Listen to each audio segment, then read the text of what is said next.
building dreams and achieving more, telling it just like it is. Most of all, keeping it real. Are you ready for real talk?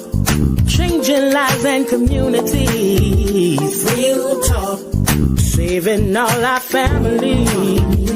Real talk. Bringing hope for you and me. Real talk. Real talk with Judy. Real talk with Judy on the radio. Real talk with Judy. Real talk with Judy on the radio.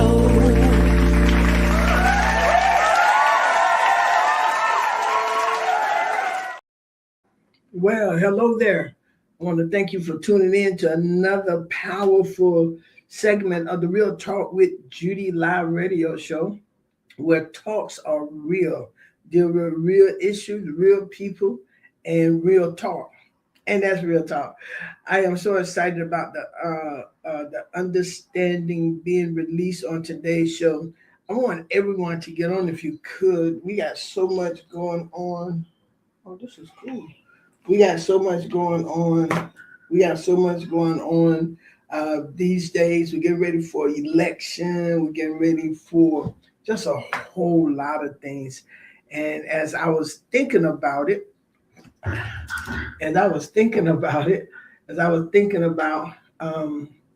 all the things that we are embarking upon, so many people dealing with so many things, and it's just a lot going on in life. I told a young lady yesterday, one of the things that must be consistent, must be a constant in our life is our relationship with the Lord.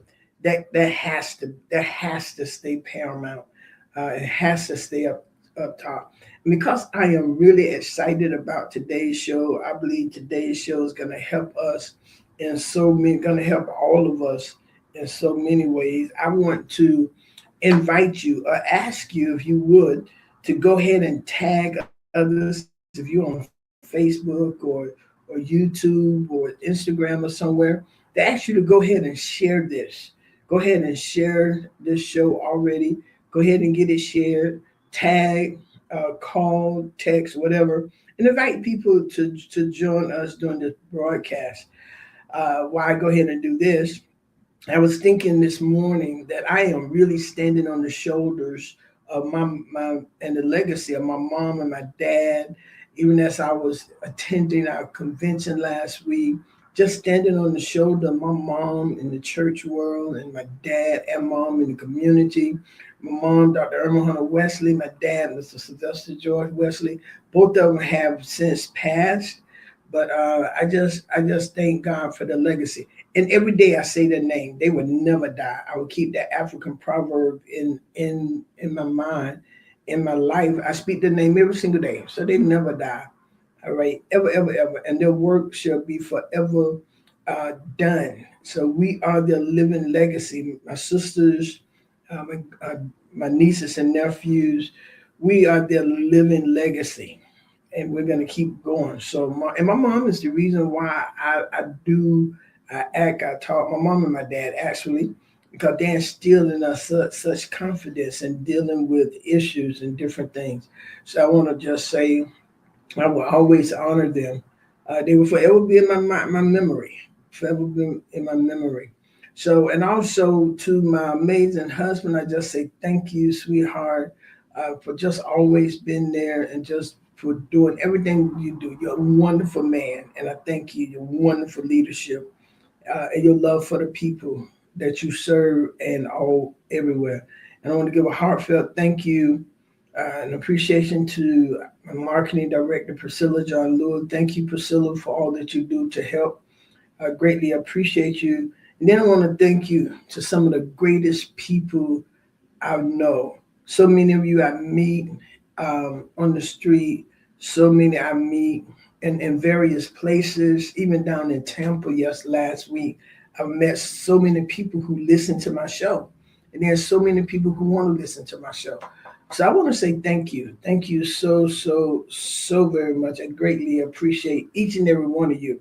And I want to thank the audience. Thank you, audience, for coming back each week, Thank you all for sharing. Those who will listen now, those who will listen later, I want to say thank you. Thank you so very much. So I'm glad you're here with me today. So listen, family, turn the volume all the way up, pull your chairs close to the table right now, and welcome again to another powerful hour of the Real Talk with Judy live radio show, where the talks are all real. Let's go. Let's get started. So my discussion today is fix the building, not the builder, separating the person from the problem. And so we're going to look at fix the building, not the builder, separating a person from the problem. Also, we're going to look at that there's more than one solution to a problem. And sometimes we get so big out of shape because we think it should be our way or this is the solution. No, there is no the solution to anything. And so we're going to dive into that today. And the reason why I'm doing that, just seeing so much divisiveness and people getting angry because it's not done their way. I have learned, and in my leadership class that I just received that master's in, there there are so many different ways that we can do something. And then there is a matter of sitting down, collaborating, talking about it, and see what worked the best. Okay, what worked the best.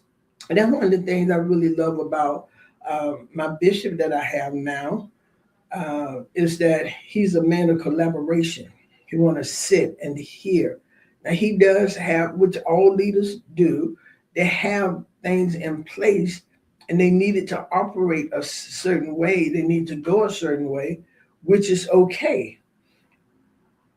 And then you sit down with those who work with you to see exactly how you're going to put the puzzle together. But before we get into that, there's another area I want to look at, and that is fix the building, not the builder, separating the person from the problem. Fix the building, not the builder, separating the person from the problem. Let's be completely honest about where we are standing today. The modern culture has handed us a broken, toxic blueprint for conflict. We live in a call out society where the moment a disagreement happens, people stop looking at the issue, they stop talking, they stop showing up, they start trying to demolish the individual. We sneak this. That's my word. We sneak this on social media. We throw personal daggers in our marriages, in marriage. I'm not gonna say ours, but in marriages, personal daggers are thrown.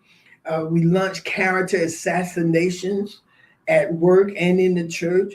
We try to destroy the person instead of addressing the problem. Because on this show, on this show, we operate on a standard of excellence. I came to tell you that when you attack the person, you drain their internal battery. You force them to pull up a heavy wall of defensiveness, and you completely ruin the atmosphere of the room. You can't fix a structure crack if you're busy throwing bricks at the general contractor. Do you understand? You can't fix what's happening if you continually throwing bricks at the general contractor. We got to do better, people. It's time for us. I mean, you got adults acting like kids. You know, kids run away and don't show up. I ain't talking to you no more. That's children's stuff. You know, then you get and you assassinate their character. That's children's stuff. Family, look at me. Look at me. Look at me right now. Those on the radio, you can't see me. Okay, but look at me. Disagreement is a natural part of growth, but disrespect is a calculated choice.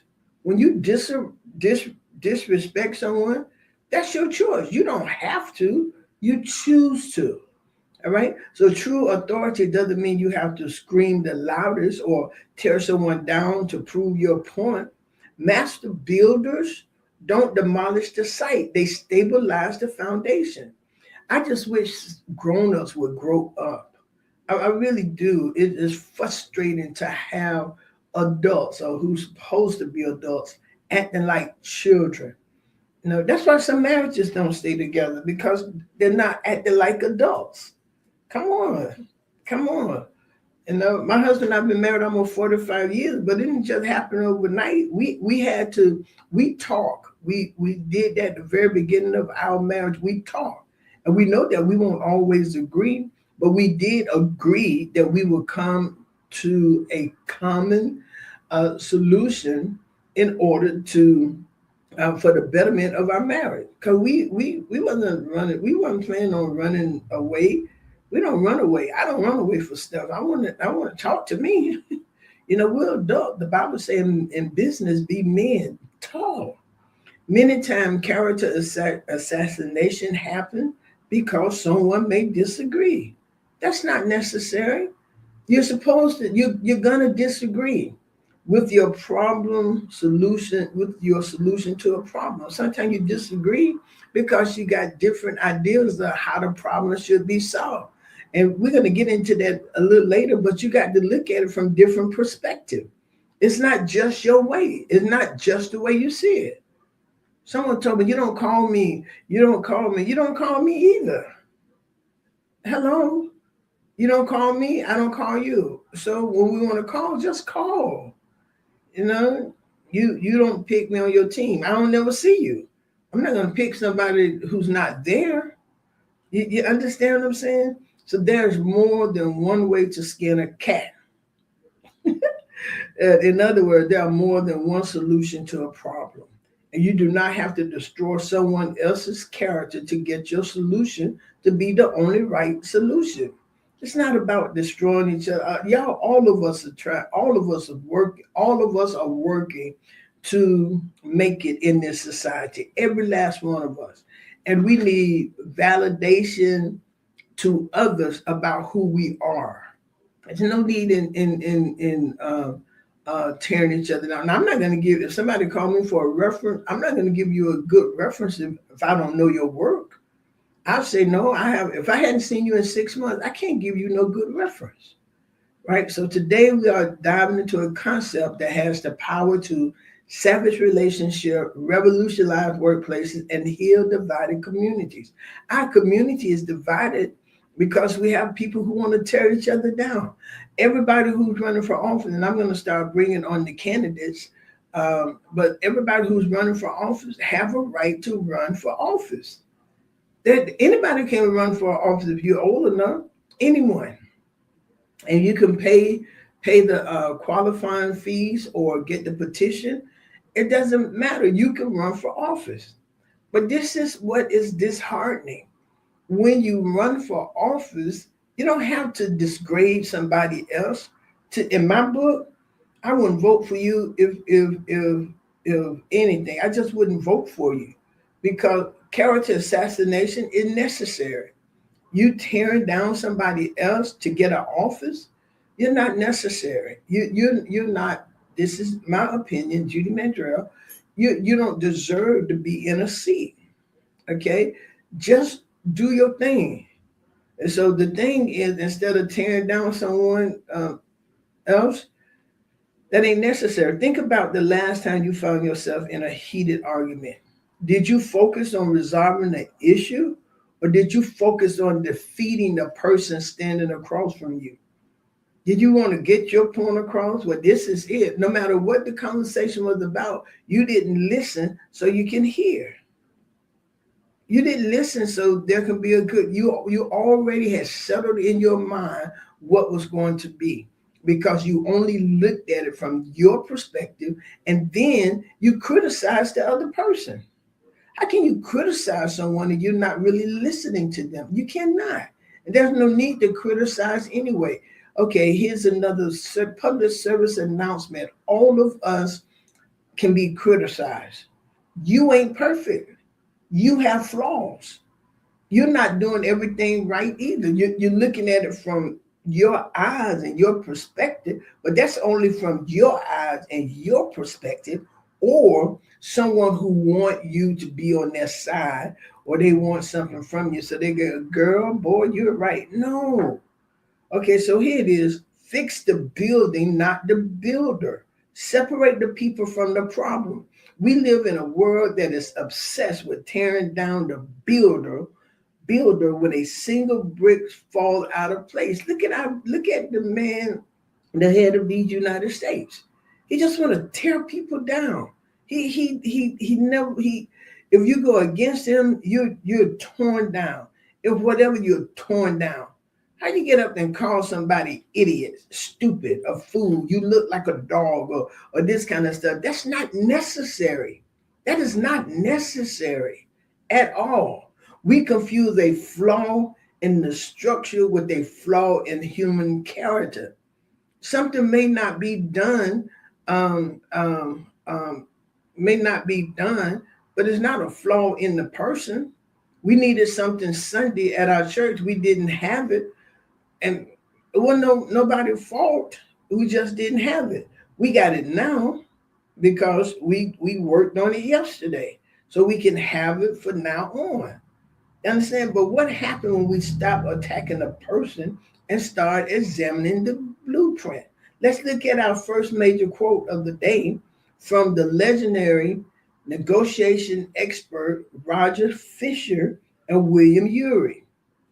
A basic fact about negotiation, which is easy to forget in corporate and international transactions, is that you are dealing not with abstract representative of the other side, but with human beings.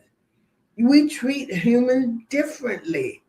The Bible say, love your enemy, do good unto them who do you wrong, do unto others as you will have others to do. And the way you act, the way you tear down, if that's the way you want people to do unto you, so be it.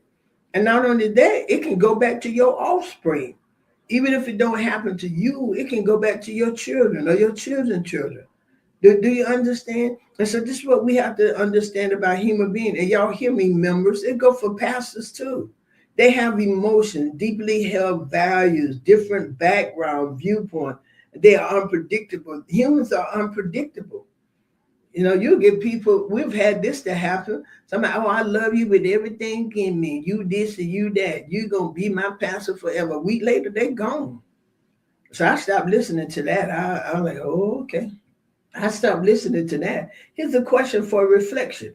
Why is our first instinct during a disagreement to attack a person is to attack a person's character rather than address the problem itself?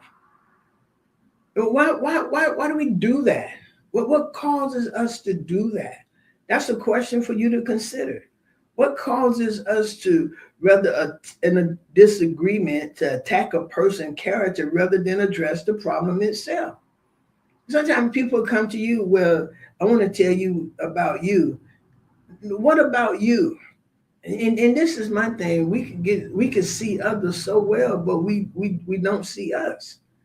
Look, when you're looking in the mirror, the first person you see is you.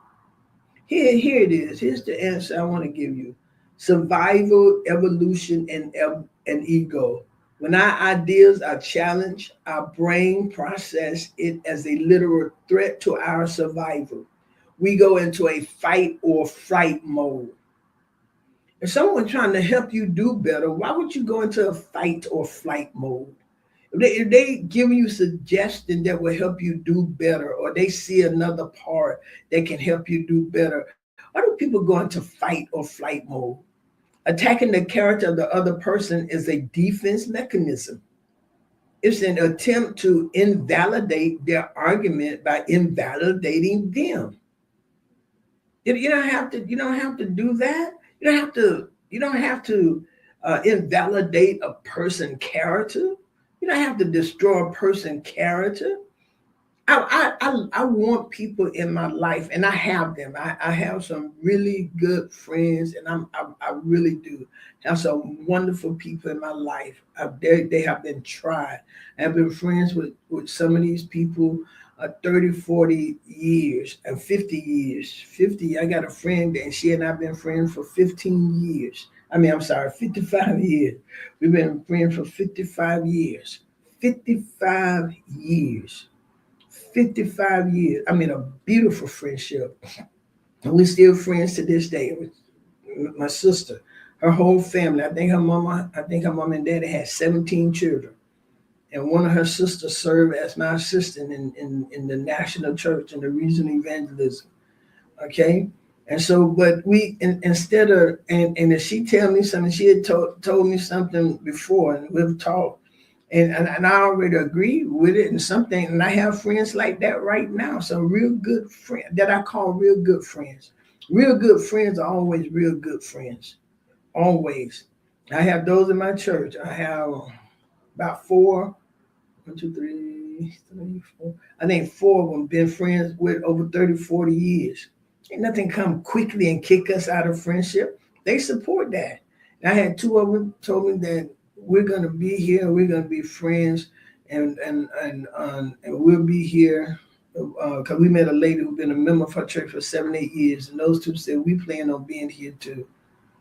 And they ain't just running away. That ain't what you do. Come on, life change, life hurt, life do. But we're gonna make this work. Okay? But when we do this, the original problem is left completely untouched.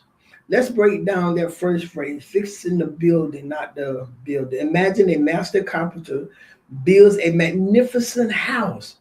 And those of you who've been living in your house, like I think we've been living in our house now for about 35, 38 years, 40 years, something like, no, about 38 years, I think.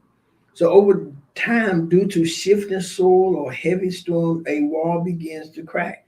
We don't have a cracked wall yet, but we got our, driveway and doing some stuff.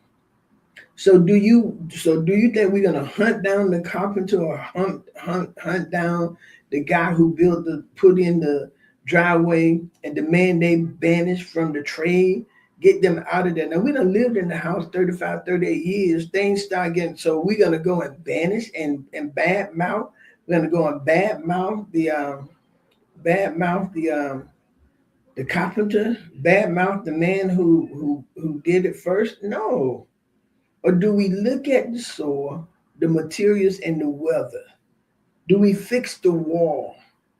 When we disagree with someone, whether it's a spouse, a coworker, a stranger, a friend, a pastor, we often yell at the building. We say things like "you're lazy," "you're incompetent," or "you always do this." Eleanor Roosevelt beautifully put it like this: great minds discuss ideas, average minds discuss events, small minds discuss people. When we sink into the character assassination, we are operating from a place of intellectual poverty. We won't always agree on everything. I really want to put that out in the atmosphere. We won't always agree on everything. My sisters and I, and my covenant friend, we have one of the best, some of the best relationship in the world. Man, we get mad with each other, we get upset with each other, and we don't stay no days either. We ain't doing that. About 30 minutes, hour, 2 hours, all of us back on the phone, even with me and my covenant friend, my sister, my best friends. We don't do that. That's immature. So we don't do that. We have time to. Number one, we were raised not to do that by mom and dad. So we'll go an hour. We will. We'll go. We ain't going no days, and we ain't going no hours. But when I tell you we're gonna be laughing and going on, and then we'll say, "Hey, look, I'm sorry, kind of took that out of whack, didn't I?" And we just go on and we keep going. Why? Because it ain't important. That's not important. It is not important. That is not important. Here's a question for you. Okay. I got to give you this. As I said, we won't always agree on everything. Here it is. Agreement is not the goal of human civilization. Harmony is. Agreement is not the goal of human civilization. Harmony is. And harmony requires us to acknowledge that we don't have to tear another person's character down just to prove our point. That don't make you no big thing. I look at this election series. Why tear down people? Why try to find false information and put out there? Why? When they ask you a question, we want to hear the answer to your question. Everything that has been done is done. What are you going to do about tomorrow? You understand what I'm saying? Everything that has been done is done. What are you going to do about tomorrow? My sister, my older sister's on here. She'll tell you we ain't staying mad long. Not at all. Because when we get together, y'all, we want to laugh. We want to laugh, and that's what we do. My husband laughed because we could be on the phone for 2 or 3 hours, laughing and having fun. Even in the midst of that, sometimes somebody feelings may get whatever, and a little madness come, but you're not allowed to tear each other down. We're not allowed to do that. Here's a question for you to reflect on. How much energy do we waste trying? How much energy do you waste trying to prove someone else bad instead of trying to find out what is right? How much energy do you give trying to prove that somebody is bad instead of trying to find out what is right? How much energy do you get in? I give you an answer. Nearly 100% of our productive energy. See, that my sister, we do that. Okay? When you attack someone's character, they immediately stop listening to your logic. They build a wall. The conversation shift from a collaborative problem-solving mission to a war of attrition. You might win the argument by silencing them, but you'll damage the foundation of the relationship. And sometimes, y'all, I believe that if you value a relationship, you value what's happening. Winning an argument ain't even necessary. That's. I'm not gonna destroy a relationship that I value over trying to prove that I'm right. Okay, so that happened. You didn't do it. I didn't do it. However it went, how are we going to move forward? What are we going to do now? If you're just joining us, I want to let you know we are unpacking the art of separating the people from the problem. How do we actually do this in real time? It requires a psychological tool called a third object. And in my graduate class, this is one of the things that we learn, and I want to share with you all now. It said, imagine you and your colleague are arguing over a project deadline. So if you sit face to face, like I'm sitting here now, face to face, staring into each other's eyes, the energy is confrontational. I'm looking at you, you're looking at me, Supervisor Paul, God bless you. I'm looking at you, you're looking at me. If you sit face to face, staring into each other's eyes, the energy is going to be confrontational. And you are looking at the problem through each other. So you're going to be confrontational. So this is what I learned in my leadership class. Don't sit across from each other when you're working or when you're having a problem trying to find a solution. Sit side by side. Pull up the project timeline in the front of you. Put the problem in the front of you. You all sit side by side and you look at the screen together. Okay, so you're no longer looking at the issue through each other's eyes, but now you're sitting side by side. You got the problem in the front of you on your screen, and then that way the dynamic shifts. The project timeline becomes the third object. The problem timeline becomes the third object. It is the building. You and your colleague are both builders looking at the structure together, trying to figure out how to reinforce it. Don't that make sense? So you're no longer sitting in front of each other, looking at a problem, find it, because if you continue to sit there, then you're going to look at each other like the problem is you, or you have an issue, or because you didn't do that. No, put the problem in the front of you. Y'all sit on the side, and then you come up with a solution. That's a good thing to do with your board of directors and your board of trustees. Put the issue in the front of you, and then you all sit side by side. The issue is in the front. Even if you're planning something, put the issue in the front, and no longer are you looking at each other, but you all got your focus on the same thing, and you can perhaps you will see things in a different perspective. Wayne Dyer said it like this. Hey, Victoria, when you change the way you look at things, the things you look at change. When you change the way you look at things, the things you look at change. Okay, it changes the way you look at it. And Dwayne Dyer isn't just a fluffy feel-good mantra. It is a profound description of how human psychology, neuroscience, and physical reality intersect. When you change, here it is, when you change your internal lens, you literally alter what your brain allows you to experience. When you change your internal lens, you literally alter what your brains allow you to experience. Okay, here's one of the, I want to give you what I learned in my class. It said, here's a deeper look into the mechanics of how changing your perspective changes your world.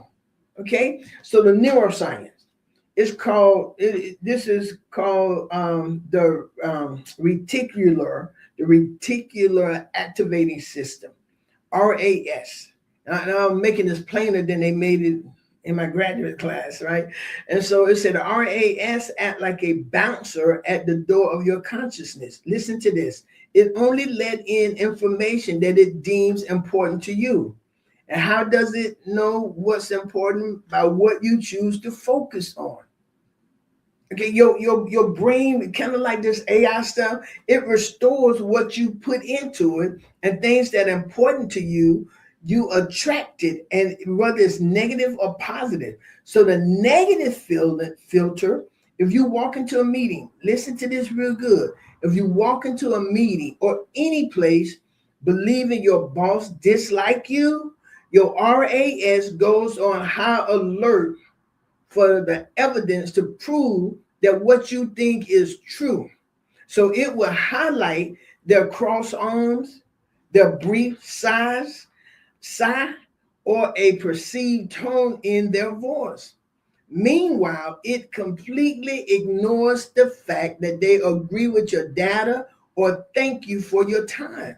You won't see that because you already got in your mind that your boss don't like you. So the only thing that you're going to do and see is that you have to change your way of seeing things. Okay, you do. And when you constantly change the way you look at your boss, they are in, you can look at, God, they must be stressed. They're going through a lot. They have a lot on their plate.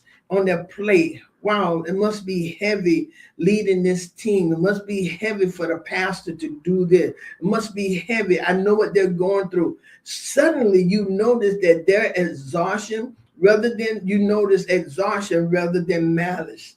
The person didn't change, your filter changed. The cognitive reframing in psychology, this is known as reframing.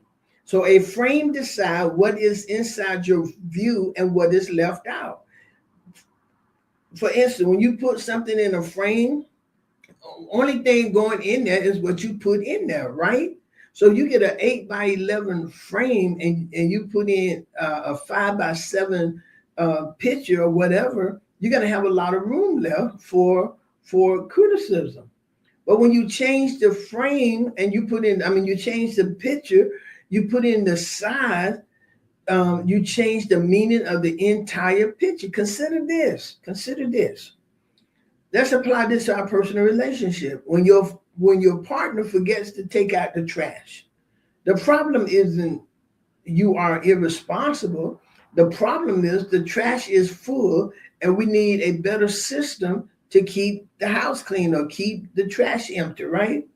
One is an attack. The other is an invitation to collaborate. Don't be so attactive. That's my word. Don't always be on the attack. Don't always be on the defense. I know some people listening to this, they're not going to pay any attention, but I promise you, it'll help. We're not trying to be defensive. And if you look at your life, sometimes we say, I got this, your life been like that. It's just now you decide to do whatever. Question. What would your daily life look like if every time someone upset you, you pause and ask, what is the objective problem here? Detach from this personality. What is the objective problem here? What problem are we having? What really need to be done? What is it that we need to do? The answer, your stress level will plummet. You will realize that most people aren't attacking you. They are simply acting for themselves or dealing with their own internal storm. When you separate the person from the problem, you give them the grace to be human while still holding the standard high for the situation. One person, you put a number 6 on the ground, you put the number 6 on the ground, depending on where you're standing, no need in arguing because the person standing, I think, to the top, let me see. The person standing to the top, I believe, will see a 6.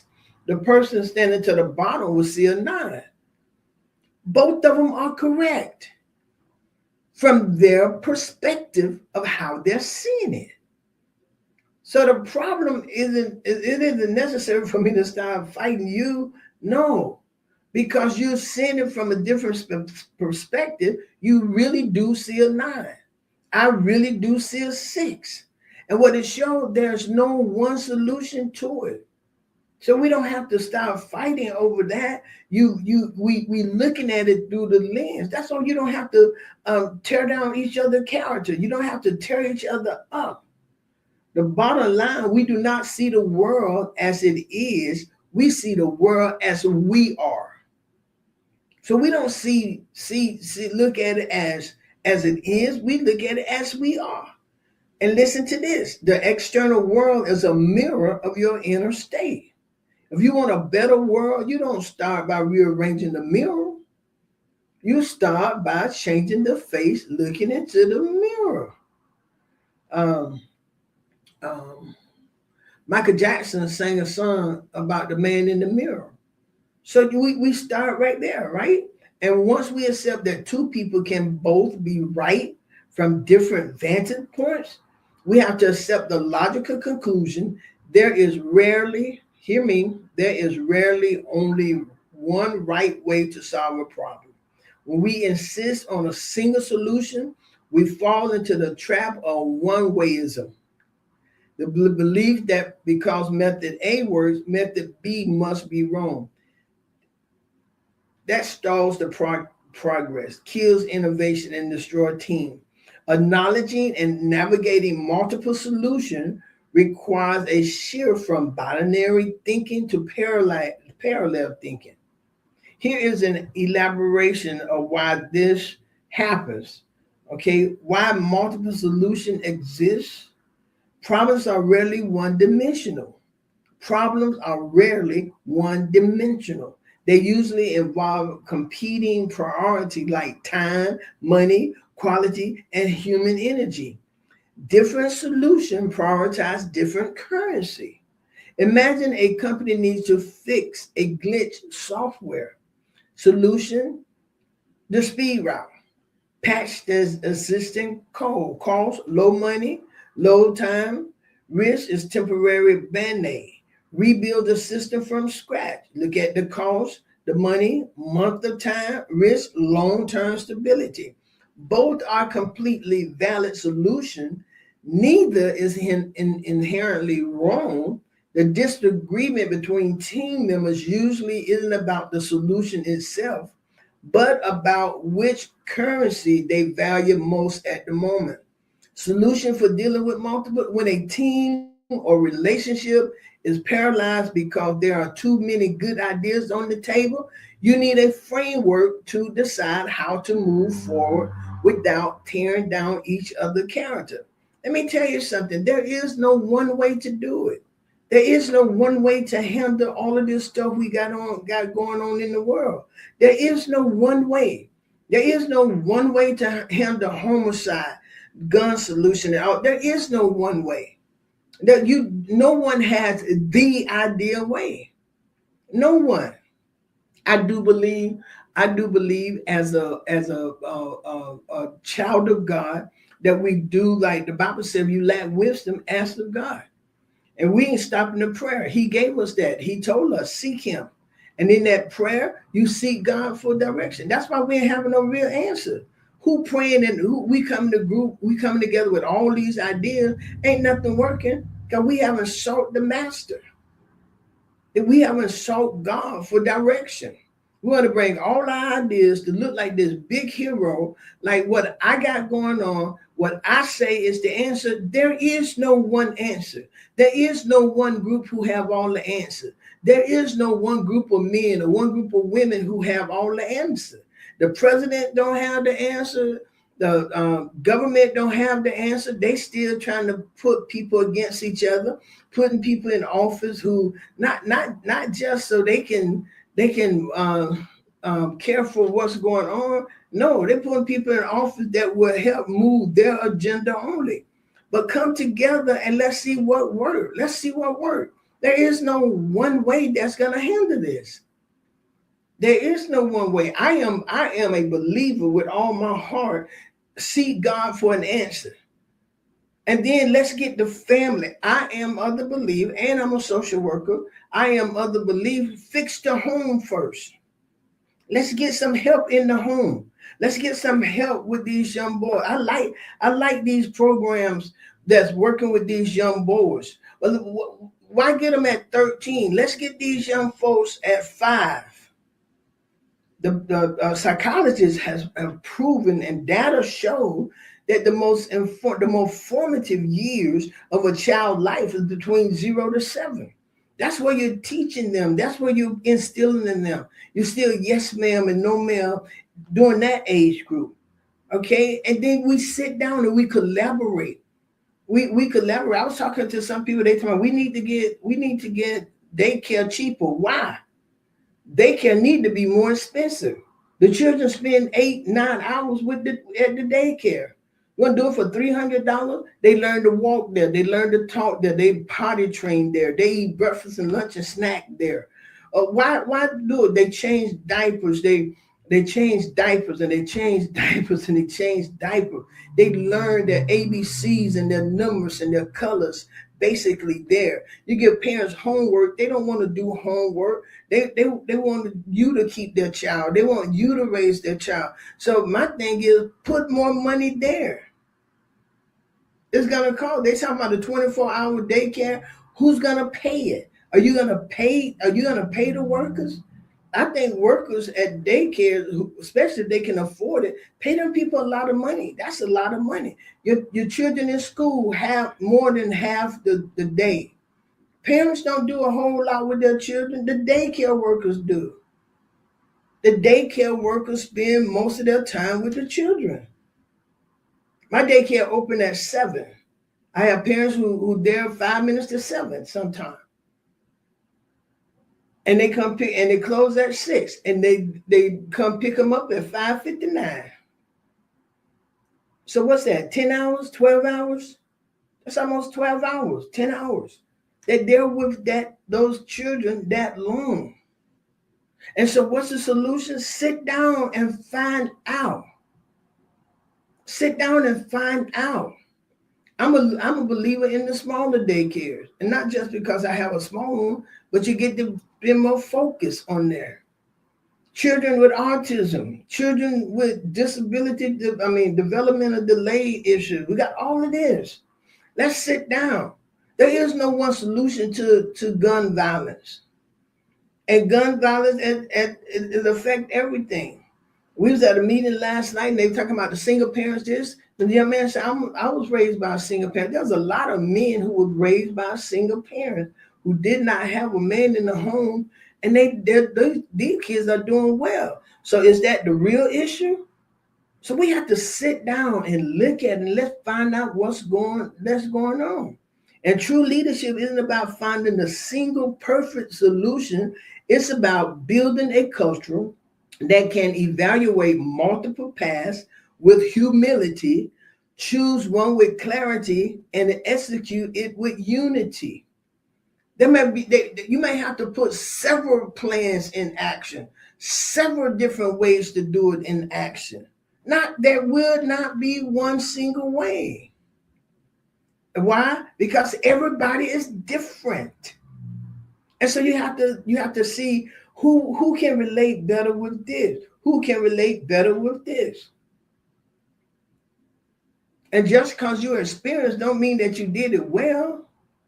What are you doing now? If you're trying to put a group of young boys with men who still smoking weed and drinking and all that, is that really a good environment for them to be in? They still cussing and doing all this, and they not really. Is that really a good environment?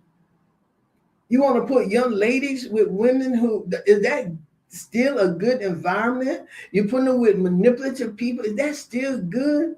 No, we got to sit down, be honest, and no one have to worry about who's getting the credit. Who's getting the credit? If we fix the solution and fix the problem, that's the credit answer. That's who get the credit. And most time, my sisters and brother, we want the same thing. We want the same thing. The tragedy in most cities is that the people fighting a problem end up fighting each other instead. That's the tragedy in most cities, most organizations, and unless you got some good people working with you, that you know their heart, you know their mind, and you can disagree or you can allow them to bring solution. My supervisor, current supervisor, man, that lady is phenomenal. That lady is phenomenal. We met, and she met with us last weekend, and she wanted the different, and she's smart herself, but she want the different input. She want people who gonna work, people who will be consistent. You got time for wishy-washy people, y'all. We living in a very hard time. But as I said, the tragedy in most cities is that the people fighting the problem end up fighting each other instead. We're not trying to fight one another. We got problems, y'all. We got the mental health advocate fighting law enforcement advocate, the church shelters fight the city zoning board, the grassroots community leader fight the corporate donor. No, the fraction, because the thing is, what are we going to do? And I wanted to come on today to let you know, we get there, we have meetings, and this is the solution. That is not the only solution. And everybody may not work with you. It don't make it wrong. Or they trying to do this over here because I'm doing. No, that don't make it wrong. How about this? How about as we set up these different plans, how about the leaders of them, or the executive boards of them, or the people moving it, come together quarterly and look at what impact everybody is making? How about that? How about that? All right, I'm about to end here. In my class, I learned this. There are 3 distinct zones. There's an upstream zone, which is the prevention zone. We don't fix the youth program and systemic poverty, the cycle never stops, often championed by community leaders and churches. Midstream is intervention. If we don't provide mental health and addiction recovery, housing won't last. That's often championed by healthcare professionals and nonprofits. The downstream, that's the crisis management. If we don't enforce the law and provide immediate shelter tonight, people die and neighborhood collapse, often championed by local government and law enforcement. Reality, if you only work upstream, people suffer today. If you only work downstream, you will run out of resources tomorrow. All 3 zones are entirely right, completely necessary, and entirely dependent on one another. So to stop the infighting and align these moving parts, a community must change the infrastructure of how they communicate. And let me tell you something, communication is very important. And communication is not just me talking and you listening, or you talking and I'm listening. Communication is when we take time to sit and actively talk so we can get an understanding, and then we can move better. But we must understand there's no one way to solve the problem. A true leader does not say, do it my way.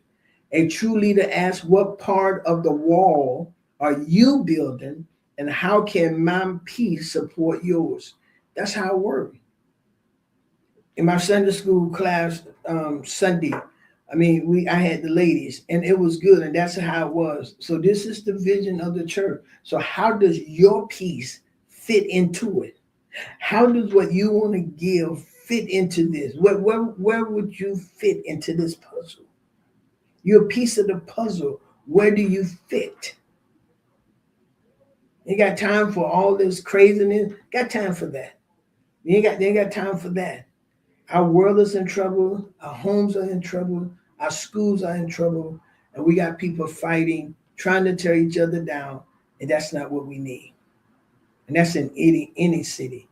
We need people to collaborate, we need people to work together, and mostly we need people to understand there is no one perfect solution to anything.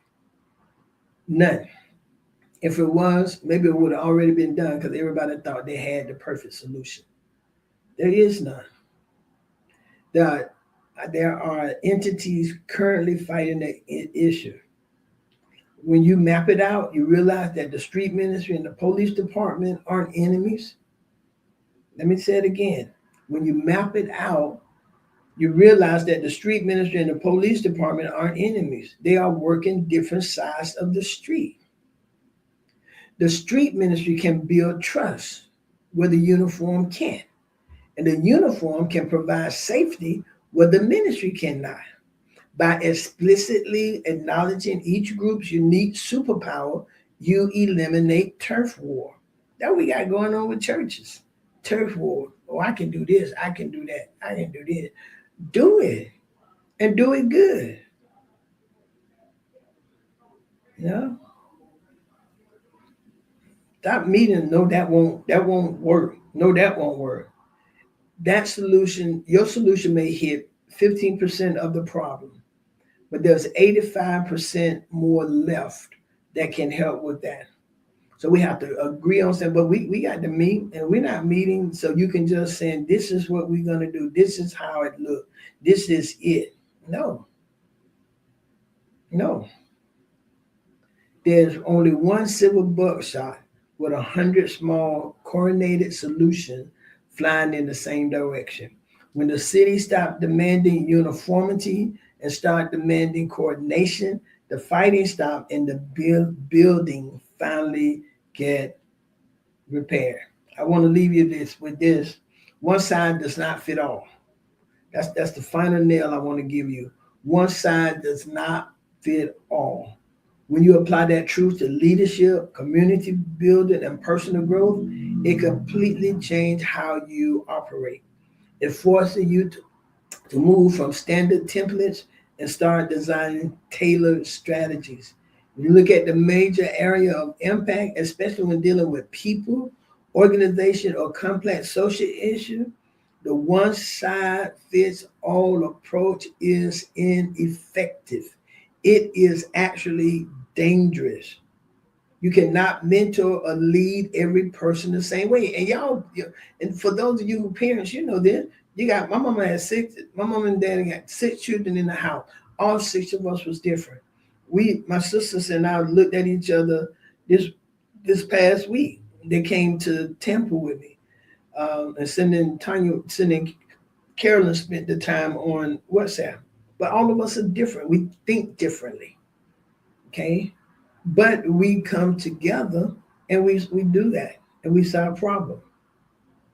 Okay, one person might need a coach, another might need a cheerleader, a third person might just need you to get out of their way. And true leaders don't demand that people adapt to their style. The leader adapt their style to meet the person need. Okay, and so as we get ready to close this, that was my thing for today. I really want us to understand we don't have to tear each other down to prove that we're right, and that there's more than one solution to a problem. It really is. No one problem have the same answer. And you can have 5 or 6 solution to a problem, and the reason being is because there's a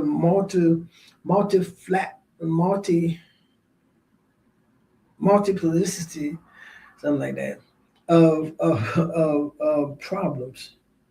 that make up that one solution. All right. So I want to leave you with this enduring thought. We all should know that diversity makes for a rich tapestry, and we must understand that all the threads of the tapestry are equal in value, no matter their colors. So there's some solution.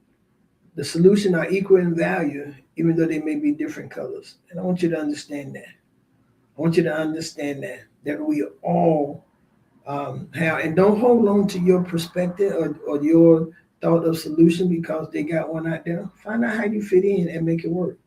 Keep your mind open. Keep your heart steady. And remember to fix the building, not the builder. Okay? Remember, you don't have to tear each other down. You don't have to do all of that. You don't have to fight one another. And don't be a part of a team that does that. That's a suggestion to you. That's a suggestion. So I want to thank you for joining me today. It's been absolutely phenomenal having you. I greatly appreciate you for that. We're about ready to get out of here. Join me tonight for Bible study. Yours truly will be teaching. I'm teaching tonight. So join me tonight for Bible study. Gonna be absolutely fantastic. Gonna be absolutely have a good topic. So I want you to join me, and then tune in with me Sunday morning for Sunday school at 10 a.m. and morning worship at 11 a.m. So as I conclude, I want to leave you this: start tearing down the builder and start fixing the building. Show up for the problem, stand up for the person, and watch how the world changes right before your eyes. Your legacy isn't what you leave for people, it's what you leave in people. That's real talk. Real talk with Judy. Real talk with Judy on the radio. Real talk with Judy. Real talk with Judy on the radio.